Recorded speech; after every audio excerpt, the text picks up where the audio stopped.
नमस्कार दोस्तों, आप सभी में विराजमान परमपिता परमात्मा को मेरा नमस्कार।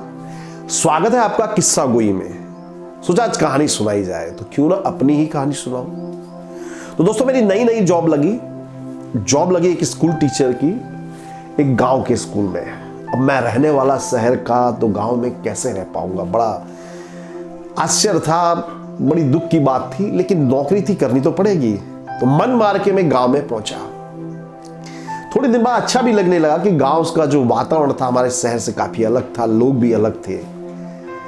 तो जैसे मैं वो नौकरी करने लगा, लेकिन एक समस्या थी एक गोपाल नाम का लड़का। वो पूरी स्कूल के लिए वो लड़का सरदर्द था। दुनिया भर की शरारतें करना उस बच्चे का अधिकार था। वो सारी शरारतें करता, सारे शिक्षक उससे त्रस्त थे। वो लंच बॉक्स में मेढक भर लाता, पूरी क्लास में मेढक छोड़ देता। वाटर बैग में रंगीन पानी भर लाता, सही बच्चों को रंग देता। अलग ही बच्चा था, उसकी शरारतों का लेवल भी अलग था। मैं भी इस बच्चे से त्रस्त था और दुर्भाग्य की बात ये बच्चा मेरी ही क्लास में था। एक दिन जब मैं क्लास में पढ़ा रहा था, तो हमारे गांव का माली जो था उस गोपाल को पकड़ के लाया। बोला, साहब इसने हमारा सारा आम तोड़ दिया है, ये बदमाश ने हमारा पूरा फसल बर्बाद कर दिया। मेरा गुस्सा 7वें आसमान पे पहुंच गया। मैंने 5 चपाट उसको मारे। पूरा गुस्सा मैंने उस पे निकाल दिया। उस दिन बुरी तरह से मैंने उसको मारा। मैंने उससे बाद में पूछा कि तूने इसके आम क्यों तोड़े? तो बोले, सर इसने अशोक को बिना वजह मारा था। मैंने बोला बिना वजह मारा, पर तू क्या न्यायाधीश है? तू क्यों उसका न्याय ले लाए? और तेरी तो इससे लड़ाई हुई थी। बोले, सर भले मुझे मेरी लड़ाई हुई, लेकिन मैं मेरे दोस्त को कोई बेवजह मारेगा तो मैं उसको छोड़ूंगा नहीं। ये लड़का मेरी समझ से परे था। मैं समझ नहीं पा रहा था कि इसका सोच क्या है, ये लड़का कैसा है। उस दिन मैंने स्कूल छूटने के बाद अपने चपरासी को बुलाया। मैंने पूछा कि ये गोपाल का क्या माजरा है। तो उसने चपरासी ने कहा, बोले साहब ये हमेशा ऐसा नहीं था, बहुत अच्छा लड़का था, लेकिन इसकी माँ हैजा की भेंट चढ़ गई और बाप शराब की बोतल में डूब गया। घर पे कोई ध्यान देने वाला नहीं है, इसलिए बच्चा ऐसा हो गया है। उसने मुझे एहसास हुआ कि शायद मेरा सोचने का तरीका गलत था। मैंने सोचा कि अब मैं अपना तरीका बदलूंगा, इस लड़के को अलग ढंग से ट्रीट करूंगा। तो मैंने अपना तरीका बदल दिया। मैं उस बच्चे को प्यार से ट्रीट करने लगा। मैंने ढूंढा कि इस बच्चे में क्या अच्छाइयां है, मैंने उसी पर ध्यान दिया। मैंने देखा बच्चे में लीडिंग क्वालिटी थी, तो मैंने उसे अब क्लास का मॉनिटर बनाया। तो उसके बाद उसका एटीट्यूड बदल गया। वो अब पढ़ाई में ध्यान देने लगा। मैंने देखा कि जब मैं कई बार स्कूल में बाहर गया हूं, तो मेरी अब्सेंस में, मेरी गैर हाजिरी में वो बच्चों को पढ़ा देता, बहुत सलीके से पढ़ाता। एक बार वो होमवर्क चेक कर रहा था, तो मैंने देखा कि बच्चे को डांट रहा था उसकी खराब हैंडराइटिंग का। तो मैंने बोला, गोपाल तेरी हैंडराइटिंग कौन सी अच्छी है, तू इसे क्यों डांट रहा है?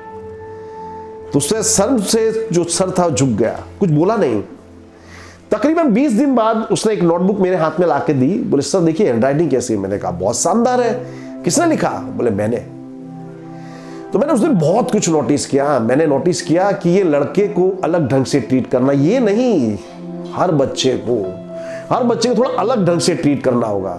तो मैंने उससे जो अच्छाइयां थी उन पर भार देना मैंने शुरू किया। मैंने मेरी क्लास के बच्चों को सपने दिए, मैंने सपनों की खेती की। मैंने मेरे बच्चों को, मेरी क्लास के बच्चों को गुलाब की तरह सहेजा। मुझे एहसास हुआ कि हर बच्चा एक गुलाब की फूल की तरह होता है। आप चाहो तो उसकी पंखुड़ियां खोल नहीं सकते, आप सिर्फ उसे एटमॉस्फेयर दे सकते हो।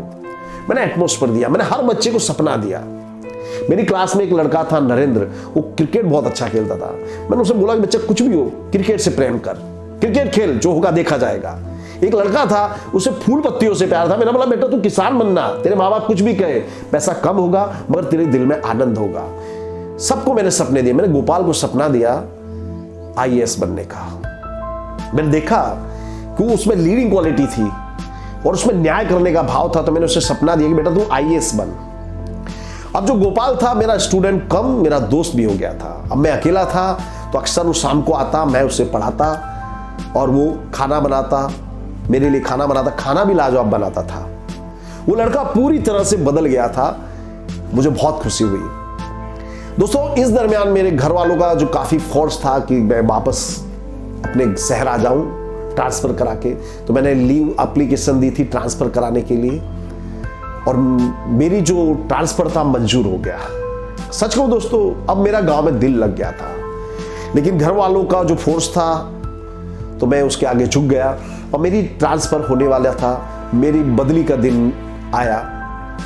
गांव वालों ने एक शानदार फंक्शन रखा था मेरे सम्मान में। सब बच्चे इकट्ठे थे, गांव के सरपंच सभी लोग इकट्ठे थे, पर मेरी आंखें ढूंढ रही थी गोपाल को कि गोपाल कहाँ है। जब कार्यक्रम आधा हुआ तब मुझे गोपाल नजर आया। उसके हाथों में एक गुलदस्ता था जो उसने खुद अपने हाथ से बनाया था। मैंने देखा उसके हाथ पे कांटों के घाव थे, गुलाब उसने खुद तोड़े थे, खुद गुलदस्ता बनाया था, और एक टिफिन ला के दिया मुझे उसने। दोस्तों बोला इसमें क्या है? बोले सर आपके रास्ते के लिए। उसके जो शब्द थे वो मेरे दिल को छू गए। बिलीव मी दोस्तों, विदाई के बाद मैंने पीछे मुड़ के नहीं देखा, क्योंकि बहुत संभव था कि अगर मैं पीछे मुड़ के देखता तो मैं उस गांव को छोड़ नहीं पाता। तो मैं वहां से ट्रांसफर हो गई, मैं मेरे शहर में आया। अभी मेरा गोपाल से कांटेक्ट चालू था। दोस्तों ये उस जमाने की बात थी जब मोबाइल था ही नहीं, उसका वजूद ही नहीं हुआ था। लैंडलाइन जी से थी, लेटर लिखते थे। मैं गोपाल को पत्र लिखता, उसको सजेस्ट करता, वो भी मुझे पत्र लिखता। मैं उससे अक्सर किताबें भेजता था, पैसे भेजता था, और उसकी जो पढ़ाई थी चालू थी। मुझे मालूम पड़ा कि गोपाल 10th क्लास में पूरे जिले में 7th प्लेस पे आया। मुझे बहुत खुशी हुई। मैंने उसे शानदार घड़ी भेजी थी गिफ्ट के रूप में। 12वीं क्लास तक हमारा कोऑर्डिनेशन बना रहा। उसके बाद अचानक मेरे उस पत्र थे आने बंद हो गए। मैंने काफी इंक्वायरी की मगर मुझे कोई जवाब मिला नहीं। अब इस बात को 6-7 साल बीत गए होंगे। मैं एक दिन अपनी क्लास में पढ़ा रहा था, तभी स्कूल में हू हल्ला हो गया कि कलेक्टर साहब आए, कलेक्टर साहब। सब अपने काम धंधे में लग गए। मैं पढ़ा रहा था, तभी एक सजीला सा नौजवान मेरी क्लास के आगे आके खड़ा हो गया। मैंने कहा साहब नमस्कार। तो उसने बोला पहचाना सर? मैंने काफी जोर डाला तो मैं पहचान गया कि ये मेरा गोपाल है। मैं गोपाल को पहचान गया, ये मेरा गोपाल है। मैंने कहा कि हाँ, मैं तुझे कैसे भूल सकता हूँ, सब कुछ भूल सकता हूँ, तुझे कैसे भूल सकता हूँ। उसने मेरे चरण स्पर्श किए। बोले सर आपको मेरे साथ चलना होगा। बोला अभी? बोले हाँ अभी।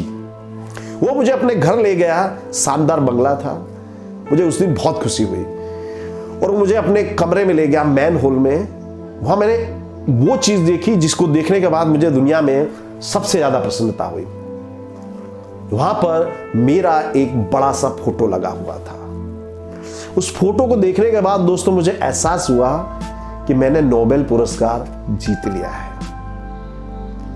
तो शिक्षक के लिए ये नोबेल पुरस्कार से कम नहीं है कि उसके पढ़ाए हुए बच्चे उससे आगे जाएं, दुनिया में इज्जत कमाएं, शान का जीवन जिए।